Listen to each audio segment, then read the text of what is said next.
वो सीता नहीं थी, पर सबके लिए एक आदर्श थी।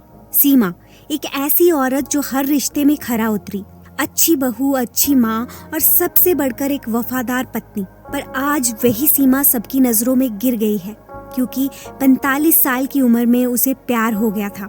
लोग उसे ताने दे रहे हैं, बातें बना रहे हैं, और वो अपने कमरे में आईने के सामने खड़ी खुद से पूछ रही है, क्या मैं सच में इतनी बुरी हूँ? क्या मैंने अपनी इज्जत मिट्टी में मिला दी है? ये सोचते सोचते वो कब यादों के मेले में खो गई, पता ही नहीं चला। सीमा की शादी सिर्फ 19 साल की उम्र में संजीव से हुई थी। वो शादी नहीं करना चाहती थी, लेकिन माँ बाप ने कहा कि लड़का अच्छा है, घर अच्छा है, इसलिए शादी कर दी गई। शादी के बाद सीमा ने अपनी पढ़ाई जारी रखी। वो दिन में घर का काम करती और रात में पढ़ाई। कुछ साल बाद उसे बैंक में नौकरी मिल गई। धीरे धीरे सीमा सबकी पसंद बन गई। पड़ोसी कहते बहू हो तो सीमा जैसी, लोग कहते पत्नी हो तो सीमा जैसी, लेकिन किसी ने ये नहीं देखा कि उस मुस्कुराते चेहरे के पीछे कितना अकेलापन छिपा था। उसकी जिंदगी को लोग बहुत अच्छा समझते थे, पर असल में वो उतनी खुश थी नहीं। हर रात वो चुपचाप रोती थी और सोचती थी, क्या यही जिंदगी है? शादी के शुरू के 2-3 साल तक सब ठीक था, पर फिर सीमा को समझ आने लगा कि संजीव ना अच्छा बेटा था, ना अच्छा पति। उसकी आदतें बहुत खराब थी, उसे नशे की लत थी और उसका चरित्र भी ठीक नहीं था। शादी के 9 साल बाद एक दिन सीमा ने उसे एक लड़की के साथ देख लिया। उसकी दुनिया जैसे रुक गई थी।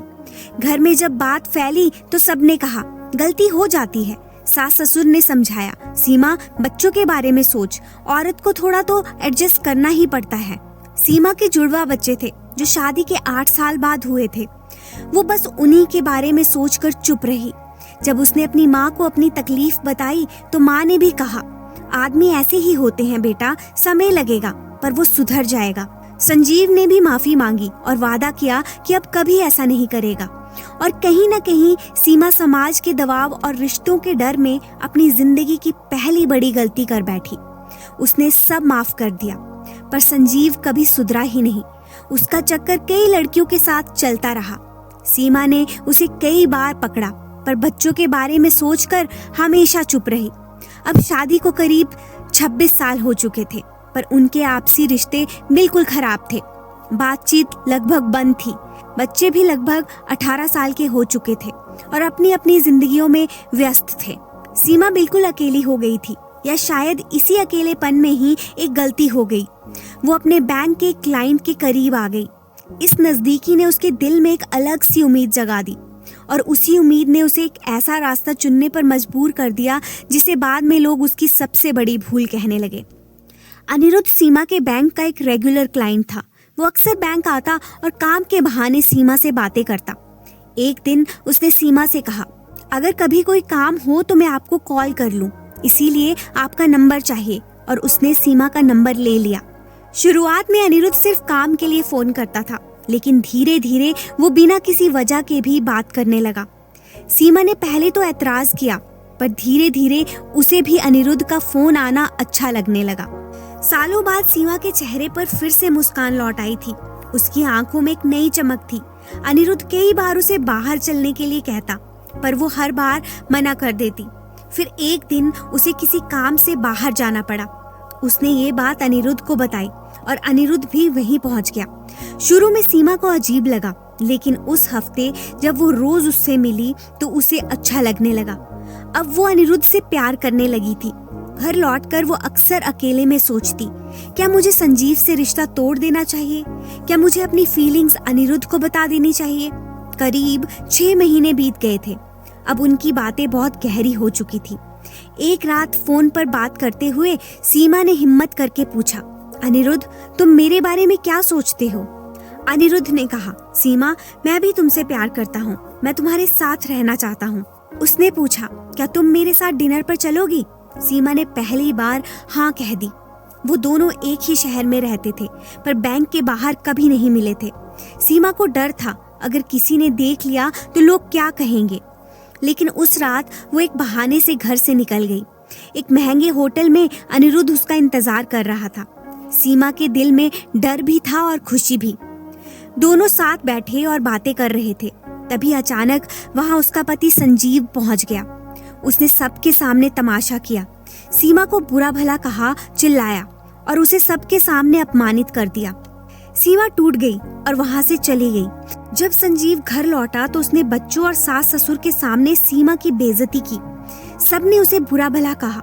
वही संजीव जिसे सीमा कई बार दूसरी औरतों के साथ रंगे हाथ पकड़ चुकी थी, आज वही उसे चरित्रहीन औरत कह रहा था।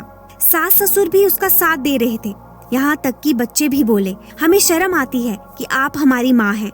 उस रात सीमा चुप रही, उसने कुछ नहीं कहा, बस अपनी जिंदगी के हर रिश्ते को टूटते हुए देखती रही। संजीव अपने ही पत्नी के बारे में बाहर लोगों से बातें करता था। धीरे धीरे मोहल्ले में भी चर्चाएं होने लगी। जो लोग कभी सीमा की तारीफ किया करते थे, अब वही उसकी जिंदगी पर सवाल उठाने लगे। सीमा ने पहली बार हिम्मत जुटाई। उसने ठान लिया कि अब वो संजीव से अलग होगी। अब वो अपने बारे में सोचेगी, अपनी जिंदगी अपने तरीके से जिएगी। ये फैसला आसान नहीं था, लेकिन इस बार उसका दिल पूरी तरह तय कर चुका था। वो कई सालों बाद खुद को हल्का महसूस कर रही थी, जैसे किसी बोझ से आजाद हो गई हो। उसी खुशी में उसने सोचा कि आज खुद को एक ट्रीट देनी चाहिए। उसने अनिरुद्ध से पूछा तो उसने कहा कि वो बिजी है। तो सीमा ने डिसाइड किया कि वो अकेले ही जाएगी। वो शहर के एक महंगे होटल में अकेले डिनर करने गई। होटल की रोशनी, धीमा म्यूजिक और सजे हुए टेबल्स के बीच सीमा मुस्कुरा रही थी। उसे लगा जैसे वो खुद से फिर से मिल रही है। पर तभी उसकी नजर सामने वाले टेबल पर पड़ी। वहां अनिरुद्ध था। उसके साथ एक औरत बैठी थी, बेहद सजी धजी, और दोनों के बीच एक अजीब सी नजदीकी थी। पहले तो सीमा को अपनी आंखों पर यकीन नहीं हुआ, लेकिन जब उसने वेटर से पूछा तो जवाब ने उसके पैरों तले जमीन खींच ली। मैडम, वो अनिरुद्ध सर अपनी वाइफ साक्षी के साथ आए हैं। सीमा का दिल जैसे किसी ने मरोड़ दिया हो। उसके होंठ कांपे, आंखें भर आई। वो बिना कुछ कहे अपनी कुर्सी से उठी और बाहर चली गई। बाहर ठंडी हवा चल रही थी, पर उसके अंदर लावा उबल रहा था, धोखे का, अकेलेपन का और उस अधूरेपन का जो अब फिर से जिंदा हो गया था। ऐसा लगा जैसे एक बार फिर किसी ने उसकी जिंदगी बर्बाद कर दी हो। जिस आदमी के भरोसे वो अपनी टूटी हुई जिंदगी को दोबारा संवारना चाहती थी, वो भी उसके पति की तरह धोखेबाज निकला। उसके आंसू थम ही नहीं रहे थे। वह जब घर पहुंची तो घर वालों ने भी उसे ताने मारे। किसी ने कहा इज्जत मिट्टी में मिला दी, किसी ने कहा औरत होकर शर्म नहीं आई। सीमा चुपचाप अपने कमरे में चली गई। घंटों तक वो बिस्तर पर पड़ी रही, टूटे हुए भरोसे, झूठे रिश्तों और अपनी हालत के बारे में सोचती रही। फिर उसने फोन उठाया और अनिरुद्ध को कॉल किया। तुमने तो कहा था तुम अकेले हो, फिर ये सब क्या है? सामने से हंसी भरी आवाज आई, तुम कौन सी दूध की धुली हो? खुद शादीशुदा होकर अफेयर किया और अब मुझे सच्चाई का पाठ पढ़ा रही हो? तुम जैसी बहुत मिल जाती हैं। फोन कट गया। सीमा के हाथ कांप रहे थे। उसे खुद से नफरत होने लगी, ना कि इसलिए कि उसने प्यार किया, बल्कि इसलिए कि उसने फिर किसी और पर भरोसा किया। वो देर तक सोचती रही और फिर आईने में जाकर अपने आप को देखा। आंखें सूजी हुई थी।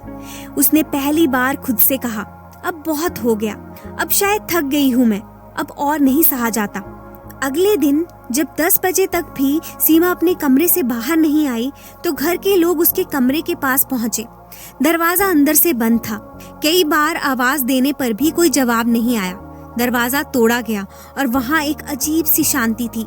सीमा अपने बेड पर बेसुध सी पड़ी थी। टेबल पर एक चिट्ठी रखी थी।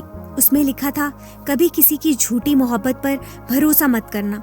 जिंदगी जब भी तुम्हें दूसरों के लिए या अपने लिए जीने का चुनाव दे तो सिर्फ खुद को चुनना, क्योंकि जो खुद को भूल जाते हैं सब कुछ खो देते हैं। माफ करना, अब मुझसे नहीं होगा। उस दिन शहर के अखबारों में बस इतना ही लिखा था। 45 साल की शादीशुदा और 2 बच्चों की माँ जिसे उम्र के इस पड़ाव पर प्यार हो गया। समाज की शर्म ने उसे जिंदा नहीं रहने दिया। हर कोई सीमा के बारे में बातें कर रहा था।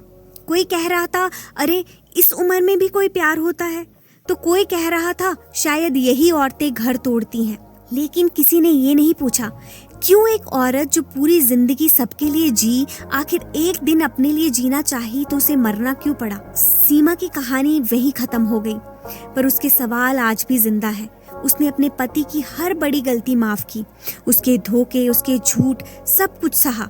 पर जब उसने जिंदगी में पहली बार अपने बारे में सोचना चाहा तो वही उसका सबसे बड़ा गुनाह बन गया। क्यों औरत की गलती हमेशा बड़ी होती है और क्यों उसे कभी माफ नहीं किया जा सकता? दोस्तों, ये कहानी यहीं तक थी। अगर आपको ये कहानी पसंद आई हो तो लाइक, शेयर, सब्सक्राइब जरूर कीजिएगा और कमेंट बॉक्स में लिखकर जरूर बताइएगा कि आपको ये कहानी कैसी लगी।